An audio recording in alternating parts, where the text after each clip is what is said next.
de cefalea. Y vamos a hacer lo mismo que hacemos en otras ocasiones. Vamos a correr esto para acá e iniciamos ya nuestra conferencia. Bueno, cefalea.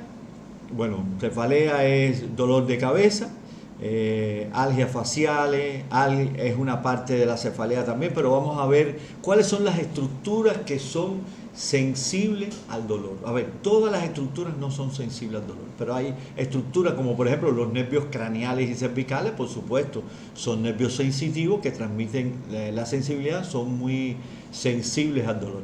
También es sensible al dolor la piel y todo lo que es tejido celular subcutáneo es muy sensible al dolor. Los músculos pericraneales, el periósteo, que es lo que está recubriendo nuestro cráneo, es muy sensible al dolor. Las meninges y los vasos intracraneales. Pero cuando vemos, por ejemplo, las estructuras dentro del cerebro, las meninges y los vasos son las estructuras que son sensibles al dolor porque tienen inervación que tiene que ver incluso con el trigémino, que es sensible al dolor. Pero, por ejemplo, la masa encefálica como tal, si yo busco aquí y digo, esta parte que está aquí adentro es sensible al dolor, no. Uno puede tener un tumor aquí, incluso no generar dolor de cabeza. ¿Cuándo es que genera dolor de cabeza? Cuando ese tumor va creciendo, va creciendo, va creciendo y comprime estructuras que tienen que ver con el dolor, ¿no? Pero si no comprime estructuras que tienen que ver con el dolor, como las meninges o los vasos, no genera dolor de cabeza un tumor que sea pequeño como tal. Bueno, vamos a ver en los límites. Cuando uno dice que el paciente tiene cefalea es porque tiene dolor de aquí hacia arriba. Este es el límite del conducto auditivo externo hasta la ceja, por decirlo de alguna manera. Y todo esto tiene que ver entonces con dolor orofacial, todo esto tiene que ver con dolor de cabeza o cefalea y todo esto tiene que ver con dolor cervical o cervicalgia. Entonces la parte posterior es una cervicalgia posterior y la parte anterior, bueno, tiene las personas habitualmente dicen en la parte anterior del cuello, pero se llama, es decir, parte cervical como tal. Entonces, cuando comparamos el anterior, por ejemplo, que esto es cefalea, vemos que el trigémino hasta dónde llega, incluso llega un poquitico más atrás. Estas son las tres ramas del trigémino, digamos, establecidas desde el punto de vista muy esquemático para que tengamos una idea, pero son un poco menos exactas, ¿no? Esta es la rama oftálmica del trigémino, esta es la rama maxilar y esta es la rama mandibular. Esas son las tres ramas que con mucha frecuencia tenemos dolores que son de tipo que intervienen en el trigémino y habitualmente algunas personas piensan que todo lo que duele la cara es neuralgia del trigémino. No, puede doler la cara, puede doler la cabeza o la frente y no ser neuralgia del trigémino, ser otro tipo de dolor de cabeza, que lo veremos a continuación de las charlas, no nos vamos. Pero vamos a ver entonces los nervios. ¿Dónde están los nervios? Por ejemplo, mire, nervio trigémino es todo esto que vemos aquí. Esta parte aquí es la parte oftálmica, no llega tan atrás, llega hasta aquí aproximadamente. Esta es la parte maxilar y esta es la parte mandibular. Y todo esto que está marcado son los nervios cervicales, que cada uno tiene la letra C, que viene de cervical, y el número en dependencia a la raíz que sea, ¿no?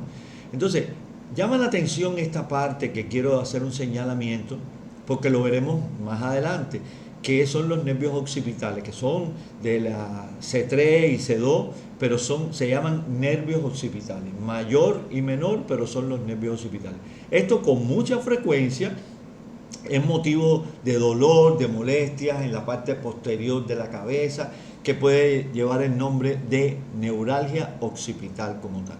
Pero bueno, vamos a ver entonces la clasificación de la cefalea. Así, ¿cómo podemos clasificar? A ver, la clasificación, para aquellos que no son médicos y que están viendo el programa, es una manera de uno organizar el pensamiento médico.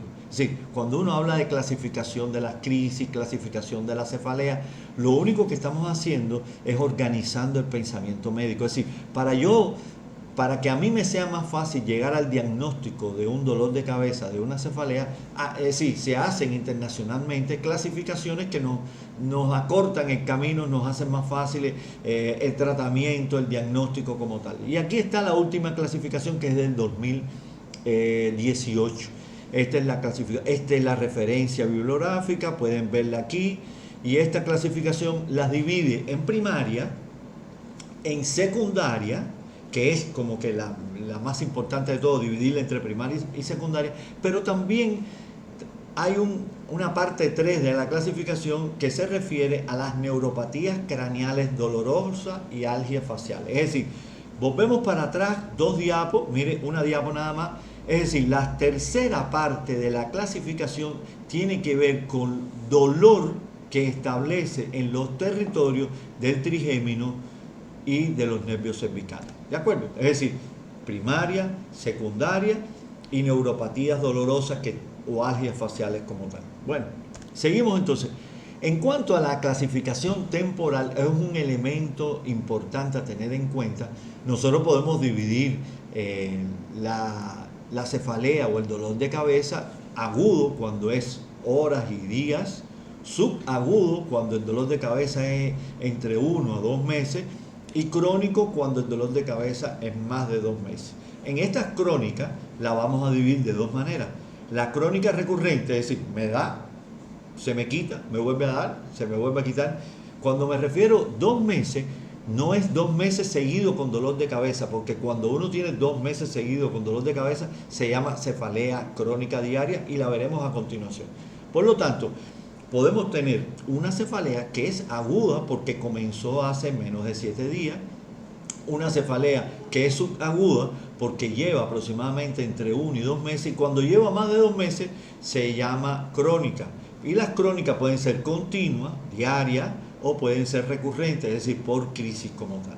¿Ya? Estos son elementos que tenemos que tener en consideración a la hora de establecer el diagnóstico de la cefalea, porque no es lo mismo un paciente que nos llegue, que hace 2 horas comenzó con un fuerte dolor de cabeza por primera vez en su vida, es decir, una cefalea aguda, que un paciente que nos dice que tiene un dolor de cabeza, que no es primera vez que lo tiene, que le ha dado en otras ocasiones, es decir, consideramos que es una crisis de una cefalea crónica recurrente como tal.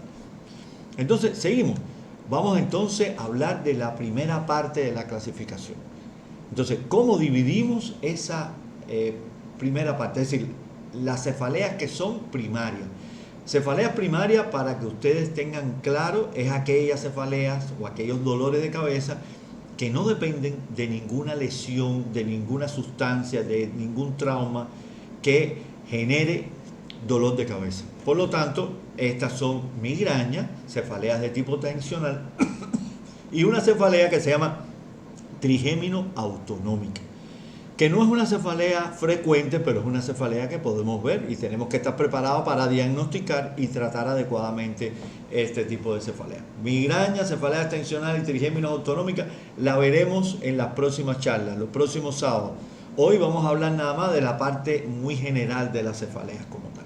Entonces, está la cefalea secundaria. Ya hablamos de que si en la primaria no está generado por ningún daño estructural, infeccioso, sustancia, la secundaria es todo lo contrario, está generado o por trauma, o por una enfermedad cerebrovascular, o por un tumor, o por el consumo, o la suspensión de alguna sustancia, o causas infecciosas, o trastorno psiquiátrico, o una infección, por ejemplo, una sinusitis.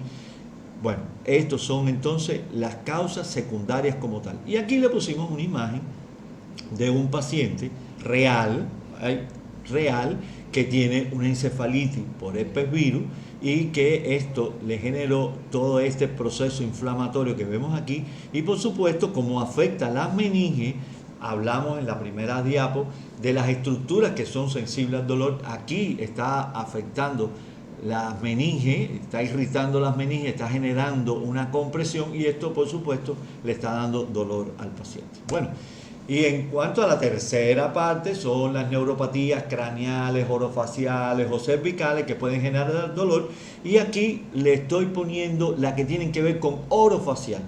Y esta es la clasificación que está inserta en esta clasificación de dolor de cabeza, que tiene que ver con el dolor orofacial. Y que incluye, por supuesto, la neuralgia de trigémino y neuralgia de glosofaringio.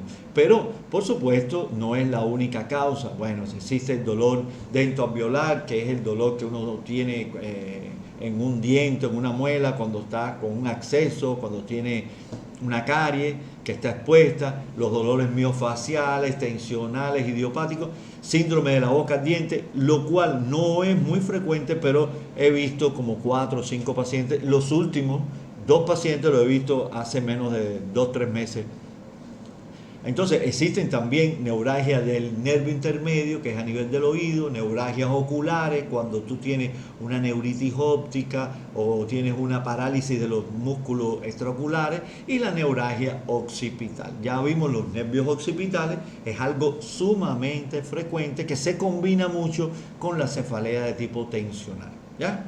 Entonces, hasta aquí la clasificación se divide en primaria, secundaria y con afectación de nervios craneales como tal. Bueno, para hacerlo más fácil, lo pusimos en este gráfico. Bueno, la primaria, estas 3, la secundaria, estas 4, que son las más frecuentes, y las neuralgias occipitales, cervicales, orofaciales, que son estas, por ejemplo, las más frecuentes, la neuralgia occipital y la neuralgia del trigémino como tal.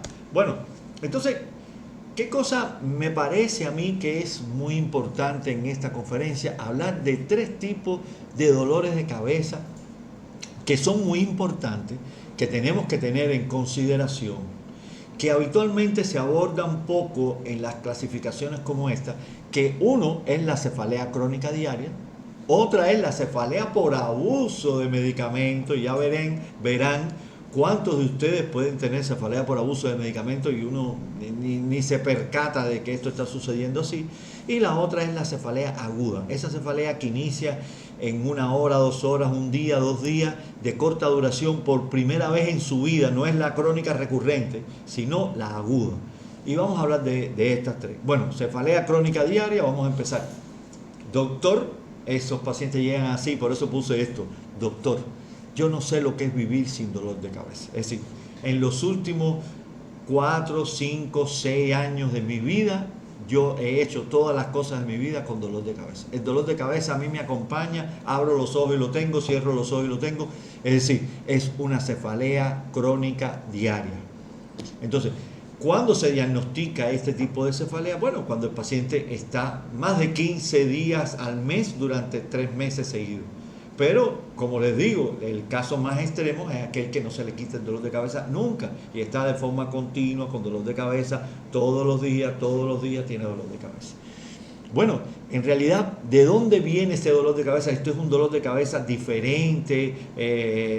No, este dolor de cabeza viene de la migraña que se cronifica, es decir, una migraña que es, digamos, esporádica, 1 vez al mes, 2 veces al mes, y se va haciendo crónica, o la cefalea tensional que era esporádica y se va haciendo crónica, y si le sumamos a esto el abuso de medicamentos, también cronificamos más el dolor de cabeza y puede llegar a esta lamentable enfermedad, que aunque no es una enfermedad maligna que va a dar al traste con la vida, ni el paciente va a fallecer, es un paciente que no tiene calidad de vida, porque usted sabe lo que es todos los días de su vida dolor de cabeza.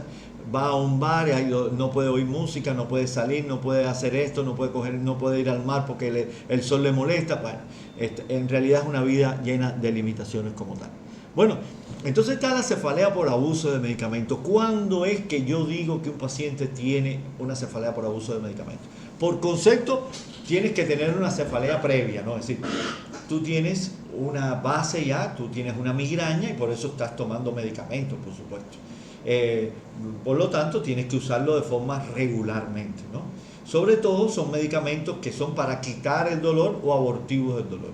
Y habitualmente uno tiene que esperar 3 meses para establecer este tipo de diagnóstico. Hay algunos fármacos que son de alto riesgo y hay otros fármacos que son de menos riesgo. Por ejemplo, los de más riesgo son los combinados que tienen opiáceos, por ejemplo, tramadol, codeína, barbitúrico, y los menos de menor riesgo, pero no quiere decir que no tengan riesgo, son los triptanes, es decir, sumatriptán, naratriptán, menatriptán y los que tienen ergotamina. Pero vamos a establecer ahora los criterios según los fármacos. Y aquí le vamos a poner nombres y apellidos. Mire, por ejemplo, estos primer grupo que estoy poniendo aquí son los que necesitan solamente 10 días al mes tomando estos medicamentos durante 3 meses para uno decir que tiene dolor de cabeza por abuso de medicamentos. Lo voy a poner en contexto, aterrizarlo aquí en Nicaragua. Ergotamina, es decir, migretil.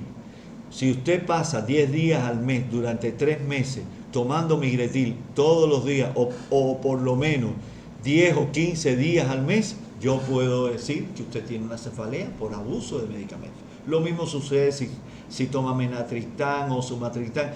Lo que con esto va a suceder menos, porque la tableta de menatriptán cuesta como $10 la tableta, entonces la gente no va a tomar tanto todos los días menatriptán, pero con opioides, con analgésicos combinados también, y lo mismo sucede con antiinflamatorios, pero con antiinflamatorios, aspirina y antiinflamatorios no esteroideos se requiere 15 días mes como tal. Por lo tanto, ¿cómo podemos evitar llegar a este punto?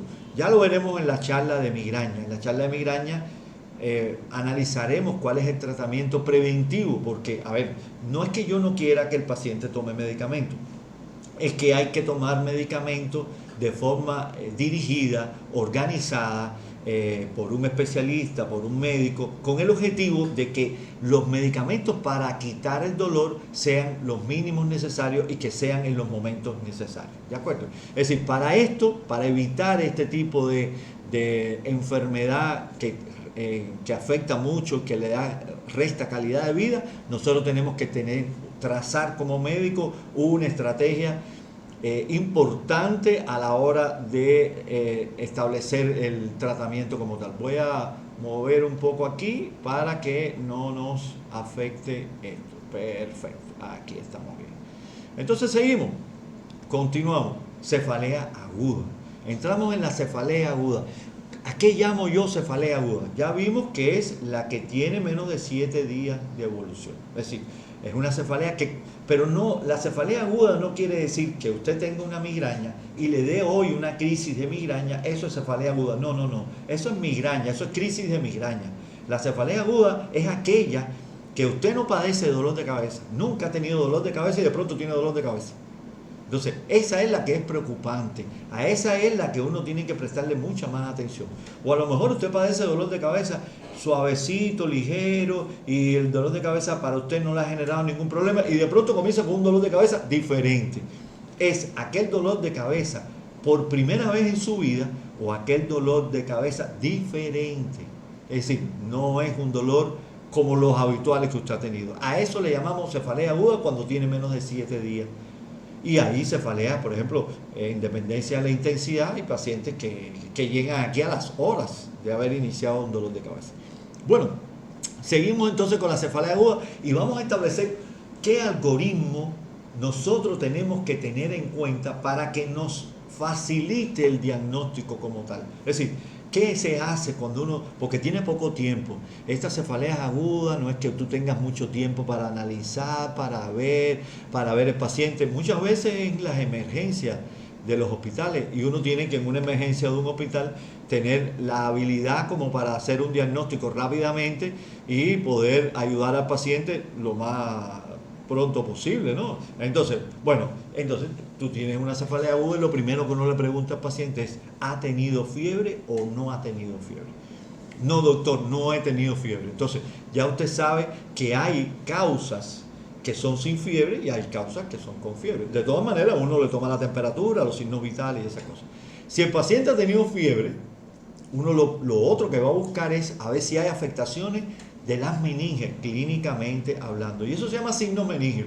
Se le manda a mover la cabeza, se hace algunas maniobras que se hacen en emergencia, que los médicos que están viendo esta presentación van a saber de qué yo estoy haciendo referencia, y uno establece si ha tenido fiebre, por ejemplo, tiene fiebre, y tiene signos meningios, lo más probable es que tenga una meningoencefalitis o una neuroinfección. Y lo más probable es que yo tenga que hacer todo lo necesario para hacerle una punción lumbar y determinar qué tipo de meningoencefalitis tiene, y a qué germen y cómo la voy a tratar. ¿De acuerdo?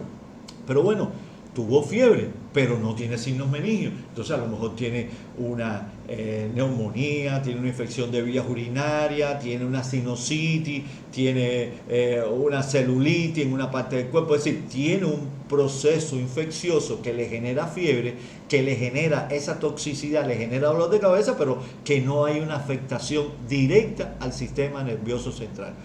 Por eso es que uno establece esta división para que nos sea más fácil. Si nosotros decimos que el paciente no tiene signos meningios, lo más probable es que no tenga una afectación directa del sistema nervioso central, es decir, en los pacientes con fiebre. Pero bueno, el paciente nos llega con dolor de cabeza agudo, sin fiebre, y entonces uno va a buscar entonces si tiene signos meningios también y si tiene signos focales. Por ejemplo, si tiene signos meningios, posiblemente tenga una cosa que se llama hemorragia subaracnoidea, que es la ruptura de un aneurisma y el paciente llega con un dolor de cabeza infernal, que habitualmente refieren como este es el peor dolor de cabeza de mi vida. Se rompe una arteria y se disemina la sangre por las meninges, irrita mucho las meninges y provoca un dolor de cabeza. Recuérdense que las meninges es una estructura muy sensible al dolor, genera mucho dolor de cabeza. Y esto habitualmente puede ser por la ruptura de un aneurisma como tal. Entonces, aquí lo otro elemento que voy a buscar son signos focales. Si tiene hipertensión intracraneal, si no tiene hipertensión, si tiene defecto motor, si no tiene defecto motor. Y ahí voy buscando otras causas como tal. ¿De acuerdo? Entonces, fiebre o no fiebre. Si tienes signos meningios o no tienes signos meningios, si tienes signos focalizadores o no tienes signos focalizadores, ahí están todas las causas posibles de cefaleas agudas y yo tengo que ir evaluando poco a poco para así llegar al diagnóstico como tal.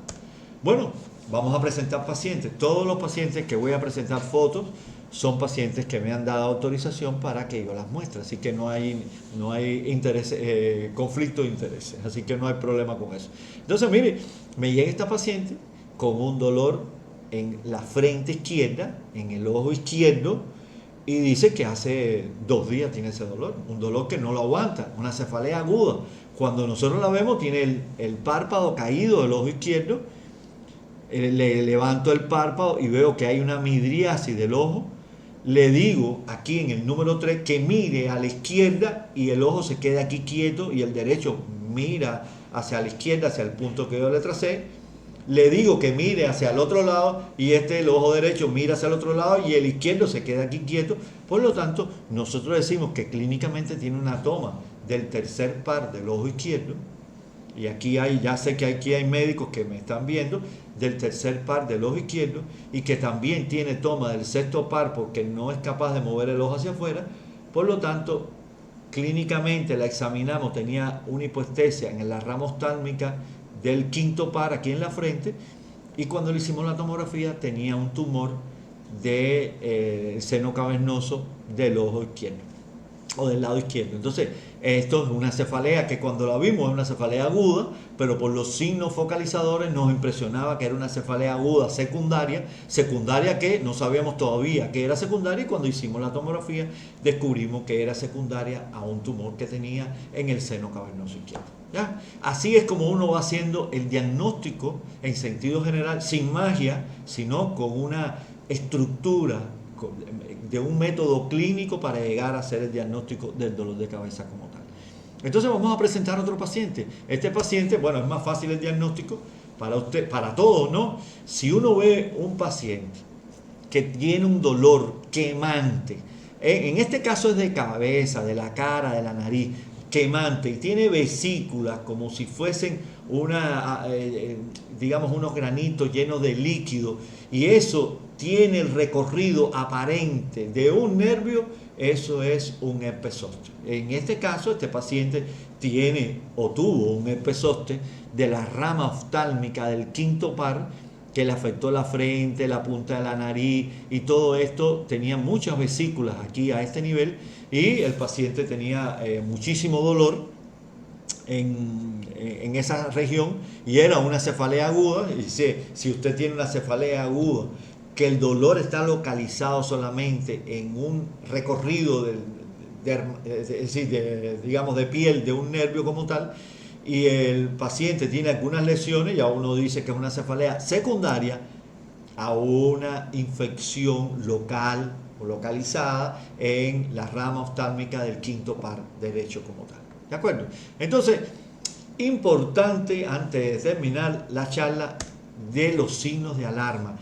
Estos signos de alarma son importantes a tener en consideración porque uno siempre, voy a volver a modificar el video, porque uno siempre tiene que pensar en ellos, ¿no? Cuando uno tiene estos signos de alarma, tiene que tratar de hacerle algún estudio en dependencia a los tipos de signos de alarma que tenga. Por ejemplo, cuando la cefalea es aguda, tenemos que ser muy acuiciosos en el interrogatorio, en el examen físico, porque las cefaleas agudas ya sabemos que pueden ser por diversas razones. Cuando es en mayores de 50 años, el debut de una cefalea, mucha importancia porque por encima de los 50 años pueden ocurrir más tumores, enfermedades cerebrovasculares que en otra edad. Cuando el inicio es explosivo, pues podemos estar pensando en algo que sea hemorragia subaracnoidea o algo. Cuando tiene fiebre, una infección del sistema nervioso central. Cuando es progresiva, tiene comportamiento como de un tumor. Cuando no hay respuesta al tratamiento habitual es porque no estamos haciendo bien las cosas o hay algo que está ahí, digamos, afectando nuestro cerebro y nos está generando más dolor de cabeza. Cuando cambia el patrón, cuando es solamente de un lado, cuando es por el esfuerzo físico, maniobras de Valsalva, cambios posturales o incluso que no está puesto aquí durante las relaciones sexuales, que hay un esfuerzo físico, bueno, sí, puede generar dolores de cabeza. Entonces son signos de alarma y estos signos de alarma son, digamos, o nos establecen a nosotros una preocupación que tenemos que hacer exámenes complementarios y que esta cefalea no es primaria hasta tanto se demuestre lo contrario. ¿De acuerdo? Bueno, hasta aquí todo lo que teníamos. Este es como que digamos la serie de Netflix que ponen así que vamos a ver para el próximo capítulo. Próximamente vamos a hablar de cefaleas tensionales, de migraña, así que digamos estén pendientes para que puedan participar, puedan hacer sus preguntas pertinentes. Y aquí le puse algunas de las características más importantes de todas. La más frecuente de todas es esta diablita que hay aquí que se llama cefalea tensional y le sigue en frecuencia la migraña. Por cada, por ejemplo, cefalea secundaria, una cefalea secundaria diagnostica, hay 100 o 200 cefaleas de tipo primaria como tensionales y migraña que se pueden diagnosticar. Es decir, la relación entre secundaria es de 1 a 100. Así que es muy frecuente las cefaleas de tipo primaria. Bueno, muchísimas gracias por haber tenido la gentileza de haber estado aquí. Así que voy a modificar el video y